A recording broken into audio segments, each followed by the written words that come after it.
Thank you. Magnificent state. Beautiful. Good. Brought Billy Sheen, too. I can see that.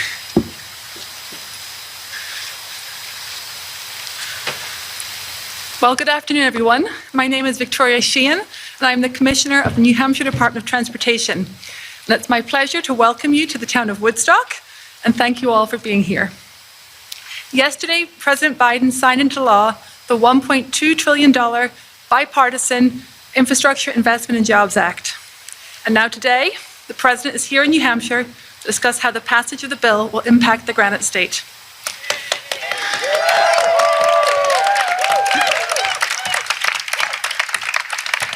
Joining me are United States Senators Jeanne Shaheen and Maggie Hassan, as well as Representatives Annie Kuster and Chris Pappas. This landmark piece of legislation represents a substantial investment in infrastructure, increases the investment in transportation significantly. The bill provides a 24% increase in funding for each of the core federal highway programs. In addition, over the 5-year period, New Hampshire will receive another $225 million, specifically for bridge infrastructure, dollars which are much needed to address declining condition. The bill also creates a new electric vehicle charging infrastructure program, and it's expected that New Hampshire will receive approximately $17 million for this use. For New Hampshire airports, we anticipate an additional $45.6 million, and for public transportation, New Hampshire will receive approximately $130 million, which is about a 30% increase from prior funding levels. So with the bill now signed into law, my team will work with the New Hampshire Executive Council, Governor Chris Sununu, and the legislature to make sure we put these dollars to good use. The investment is sizable and much needed, and we at the New Hampshire Department of Transportation are eager to get to work, advancing projects such as the rehabilitation of the bridge we're standing on today. And so it's my distinct honor and privilege to introduce the President of the United States. So please join me in welcoming President Joe Biden to New Hampshire and to Woodstock. Thank you. Thank you.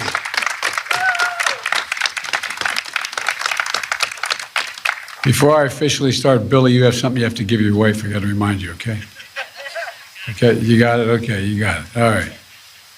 Folks, it's a great honor to be here. It really is.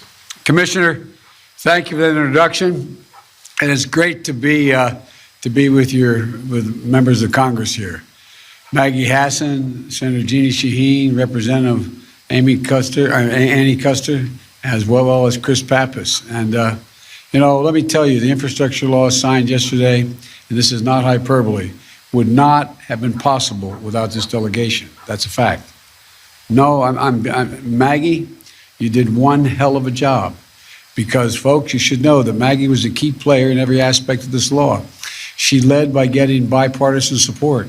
She made the case for making sure the law delivers high-speed internet everywhere in New Hampshire, which, as you know, from the pandemic is badly needed. And, protect New Hampshire coastline from rising sea levels and extreme storms. And she was always making sure New Hampshire roads and bridges like the one we're standing on today are safe, and this one is not. And so thank you, Maggie. And Jeanne, I won't surprise anyone here that you were the key member of this bipartisan group of senators that negotiated the infrastructure deal. Your common sense, as usual, always leads the way, and I mean that sincerely. The fact is that you need that being married to Billy. Be calm, common sense, and I shouldn't be so familiar, but anyway, Billy's a friend. But making sure New Hampshire water is safe to drink, upgrading pipes that are 100 years old and helping eliminate PFAS chemicals from the waterways. You always made the case that developing a workforce and jobs that were going to create is an issue that many small businesses here in New Hampshire focus on. And I might add, parenthetically, one of the things that's going to happen, we have another bill that's coming along here that has money for education in it. And it has money for education to provide for money that's directly for community colleges and for apprentice programs and Pell Grants to allow people, the colleges, to train for what is needed in the workforce, to train for what is needed in the workforce, including major apprentice programs so you can hire New Hampshire folks to do this work. And folks, Annie Custer's an old friend, and many times, how many times did we talk about about New Hampshire parents during the pandemic who are worried about not having high-speed internet at their home, children learning remotely, especially here in rural New Hampshire. And every time this issue came up, you were there, reminding us and making the case she did, as she did in every element of the bill. And Chris, he was a key member of the committee that got this bill across the finish line. Because the truth of the matter is, getting big ideas into a bill is hard work, and technical data is required. It requires getting into the nitty-gritty and details without losing the big picture. And that's exactly what you did, Chris. You always remember the big picture and always making an economic case for the investments and how they're going to matter to real people across the country, but particularly here in New Hampshire. And how clean water, access to the internet, rebuilding bridges, and everything in this bill matters to individual lives of real people. This is not something abstract. Folks, it's not hyperbole to say that your delegation is laser focused on your needs, the people of New Hampshire, the concerns that are discussed around our kitchen tables. This isn't esoteric. This isn't some gigantic bill. It is, but it's about what happens to ordinary people. Conversations around those kitchen tables that are both profound as they are ordinary. How do I cross a bridge in a snowstorm? What happened? Think about it. You know, you're in a situation, what happens if the bridge collapses and there's a fire on the other side? It's going to take 10 miles longer to get to the fire. People can die. I mean, this is real. This is real stuff. What does it mean if a school bus or water treatment trucks or logging trucks can't cross? It means jobs. It means time. It means energy. More broadly, how do we emerge from this pandemic, not just with a little breathing room, but a real fighting chance to get ahead? There are the things that take place at the kitchen tables where I grew up, and where all of you, where everybody's living. And Maggie, Jean, Annie, Chris, and me, we all ran for office to help answer those questions, the questions at the kitchen table. I used to get kidded because I spent so much time commuting every day between Wilmington, Delaware, after my wife and daughter were killed, to back to Washington every single day, 260 miles a day. And I'd ride home and I'd look out the window. This is the God's truth, just outside of Washington. And I'd go through a long stretch of residential neighborhood. And I could see the lights on in the kitchens and in the dining rooms. And I wonder, what is it what are they talking about?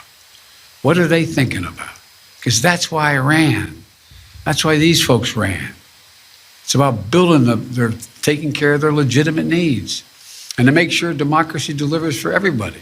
You know, we promised that we couldn't just build back what we had before. We had to build back better, and that's an environmental requirement. Now, a highway gets washed out, you can't build it back to what it was before, which used to be the measure. You got to build a couple feet higher, because even if we gain control of the climate, it's not going to go back to what it was before. It's not going to be that way. And despite the cynics, Democrats and Republicans, we can work together. We can deliver real results. We can deliver real people results that they're going to affect their lives. And that we're taking a monumental step forward in building back better for this nation. My message to the people of New Hampshire is simple. It's this. Because of this delegation, New Hampshire and America are moving again. Your life is going to change for the better, and that's literal.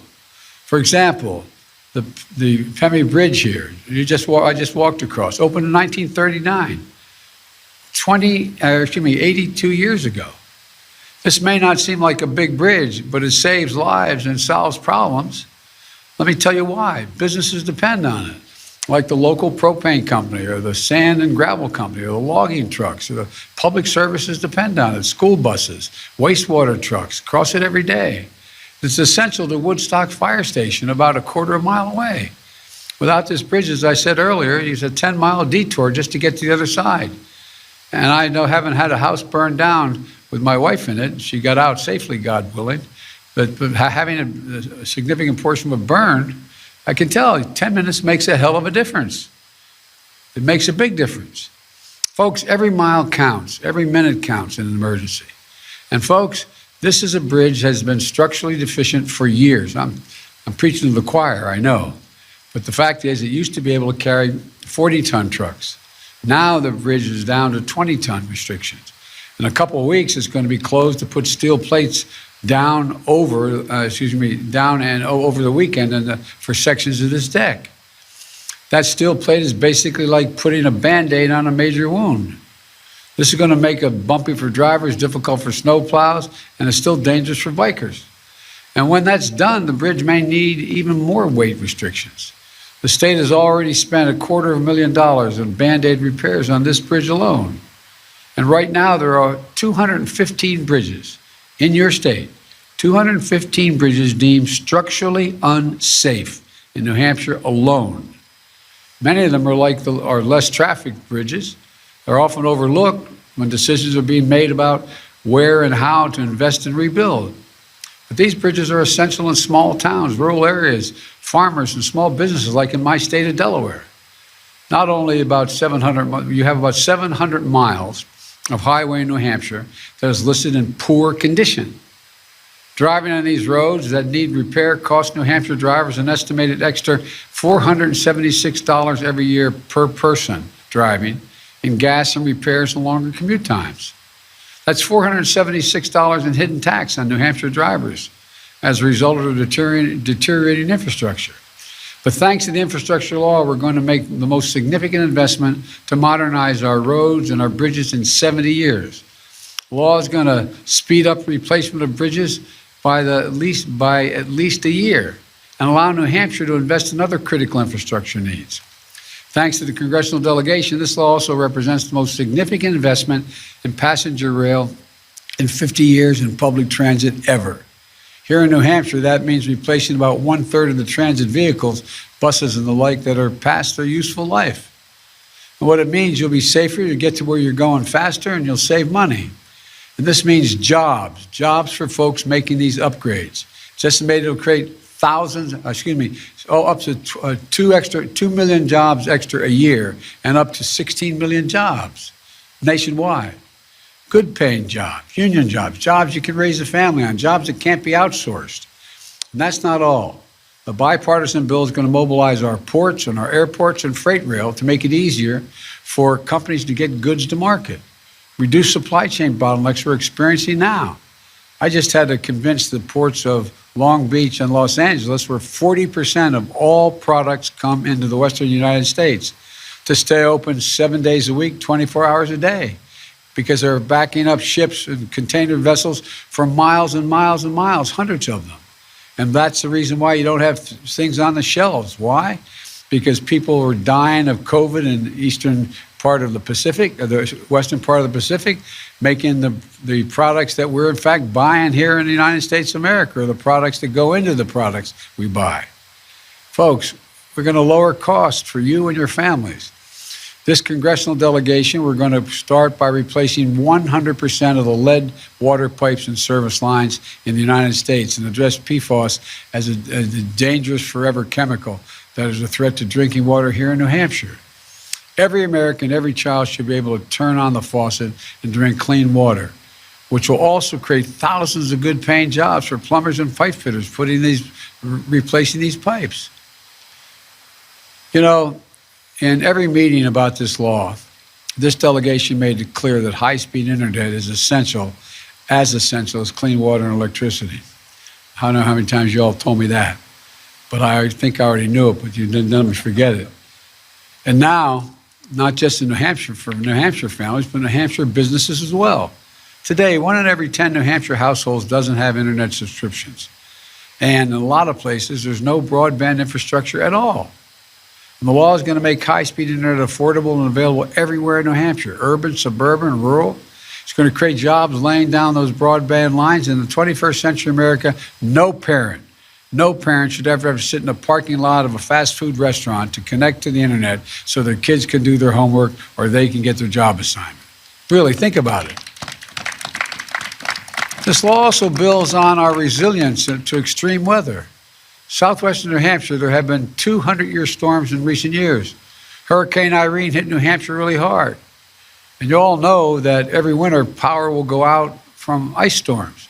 Well, from 2010 to 2020, extreme weather events cost New Hampshire $500 million in damages. Nationwide extreme weather events cost this year, $99 billion in damages. I can tell you because I flew over almost all of it. You know, more fires in the West burned to the ground homes, businesses, and forests than the entire state of New Jersey from Cape May to New York City. This is the United States of America, for God's sake. And why is it happening? Well, the severe storms and they're knocking down all the wires. Anyway, there's a lot going on. This law builds back our bridges, our water systems, our power lines, our grids, and for better and stronger resilience. So fewer Americans are going to be flooded out of their homes, lose power for days and weeks after storms hit. Look, there's much more to this law, but most of all, this law does something else that's truly historic. Maggie, Jean, Annie, Chris, we understand that it is time to rebuild the backbone of this nation. It's the reason why I ran. I left politics. I had no intention of running again until I really got upset when I saw those folks coming out of that field down in Virginia carrying swastikas and torches and white supremacists. But you know what else really angered me? Take a look at what's happened over the last 20 years. The backbone of this nation has been hollowed out. Hard-working, middle-class folks. If I hear one more person tell me how Wall Street built America, I think I'm going to... Anyway. But seriously, the middle class built this country, and they've been left out. Trickle-down economics does not work. To rebuild the economy from the bottom up and the middle out is what I wanted to do. Of the listed billionaires in America, you know how much money they made in the last 4 years? $1 trillion. I'm a capitalist. You want to be a billionaire and a millionaire? That's great. Good for you. But pay your fair share. 550 corporations in the Fortune 500. Guess what? I misspoke. 55 corporations of the Fortune 500 made $40 billion last year. Did not pay one single penny in taxes. Who pays it? Y'all pay it, as they say in Southern Delaware. Y'all do. For real. Think about it. This law, and so that's why this bill is paid for. Look, it's long overdue promise. It creates better jobs for millions of Americans. And I want to be clear, especially here in New Hampshire. No one earning in America less than $400,000 will pay a single solitary extra penny in federal taxes. I wouldn't even let the bipartisan commission include gas tax in this bill, because that would mean working folks would be paying more money. Look, this law is a blue-collar blueprint to rebuild America. It leaves nobody behind. Now our focus moves on to implementing this infrastructure law, and it was some speed and discipline. I asked the former mayor of New Orleans and former lieutenant governor of Louisiana, Mitch Landrieu, where are you, Mitch? Right there. By the way, Mitch loves the cold and snow. But Mitch is going to do what I had responsibility to do with the Recovery Act. I was asked by the president to make sure the $900 billion that was being spent was in fact used well. Well, guess what? We spent all that money. We rebuilt a whole awful lot of things, and at less than 0.1% waste or fraud. That's going to be Mitch's job, making sure that everything gets out and it goes where it's supposed to go. Look, we're at an inflection point in American history. This law meets that point. For most of the 20th century, we led the world by a significant margin because we invested in ourselves. But somewhere along the way, we stopped investing in ourselves. We've risked losing our edge as a nation, and China and the rest of the world are catching up, in some cases passing us. Our infrastructure used to be rated the best in the world. Now, this is not a joke. The best in the world. And according to the World Economic Forum, we now rank 13th in the world in terms of infrastructure. Well, we're about to turn things around in a big way. For example, because of this law, next year will be the first year in 20 years that American infrastructure investment will grow faster than China's, for example. And we'll once again have the best roads, bridges, ports, and airports. And we'll be building again and we'll be moving again. Folks, when you see these projects starting in your hometowns, I want you to feel what I feel. Pride. Pride of what we can do together as the United States of America. And as some, you know, I think the same goes if you, I don't want to get into it in detail because you're going to be freezing, but my plan to build back better for our people. Getting folks back to work and reducing the cost of things like child care, elder care, housing, health care, prescription drugs. 14 Nobel laureates in economics said it'll actually bring down the cost. It will reduce the deficit, and it will totally paid for, and it's going to reduce inflation. And to meet the moment of climate change as well. The leadership of this delegation, I'm confident that the House is going to pass this bill. And when it passes, it'll go to the Senate. I think we'll get it passed within a week. And it's fully paid for. It'll reduce the deficit over the long term, as I said. And again, no one making less than $400,000 will pay a single penny more in federal taxes. Let me close with this. Throughout our history, we've emerged from crisis by investing in ourselves. During the Civil War, we built the Transcontinental Railroad, uniting and connecting the East and West Coast, uniting America.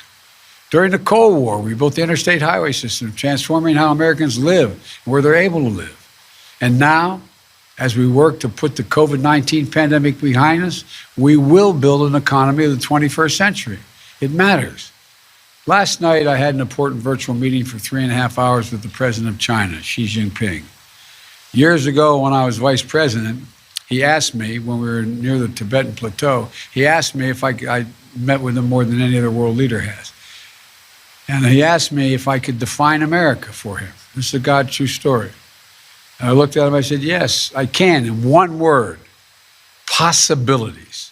Think about it. Of all the nations in the world, we're the only one, the only nation I can think of that has come out of crisis stronger than we went into it. In America, we've always believed anything is possible. Anything is possible. We've got to reestablish that spirit. We've got to reestablish that sense of who we are. There's no limit to what our people can do. There's no limit to what our nation can do. If you think about this thing, it's never been a good bet to bet against America. Every world leader I meet with, and he starts on me, I said, it's never been a good bet. Never. Give Americans half a chance. Ordinary Americans half a chance. They have never, ever, ever, ever let their country down. Not once. Because of Maggie and Jean and Annie and Chris, this new law gives our people a real chance. It gives us a real chance. It gives everybody a chance. And that's why I truly believe that 50 years from now, when historians write about this moment, I think they're going to talk about this was the beginning of the time where America recaptured the competition of the 21st century. We reasserted ourselves. That's exactly what we're going to do, what we can do, what we will do, I promise you. God bless you all. May God protect our troops. Thank you for your time. Thank you.